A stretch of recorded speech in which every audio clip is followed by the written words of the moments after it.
إله إلا أنت سبحانك يا قدير السماوات والأرض يا ذا الجلال والإكرام يا حي يا قيوم برحمتك نستغيث اللهم صل على محمد وعلى آل محمد كما صليت على إبراهيم وعلى آل إبراهيم إنك حميد مجيد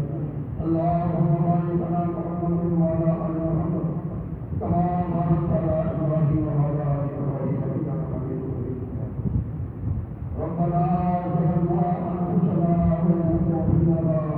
وترحمنا لنكونن من الخاسرين ربنا اغفر لنا ذنوبنا وإسرافنا في أمرنا وثبت أقدامنا وانصرنا على القوم الكافرين ربنا اغفر لنا ولإخواننا الذين سبقونا بالإيمان ولا تجعل في قلوبنا غلا للذين آمنوا ربنا إنك رؤوف رحيم اللهم طهر قلوبنا من النفاق وأعمالنا من الرياء وألسنتنا من الذكر اللهم انصر عاقبتنا في الأمور كلها وأجرنا من خزي الدنيا وعذاب الآخرة اللهم اللهم إنا نعوذ بك من الأمر والأمر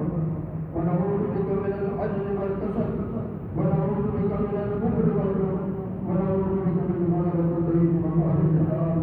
اللهم اغفرنا بحلالك عن حرامك وأغننا بفضلك ومن ربنا لا تؤاخذنا إن نسينا أو أخطأنا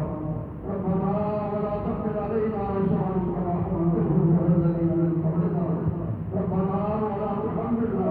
ما لا طاقة لنا واعف عنا واغفر لنا واعف عنا واغفر لنا واعف عنا واغفر لنا وارحمنا وانت مولانا فانصرنا على القوم الكافرين ربنا آتنا في الدنيا حسنة وفي الآخرة حسنة وقنا عذاب النار ربنا تقبل منا إنك أنت السميع العليم وتب علينا إنك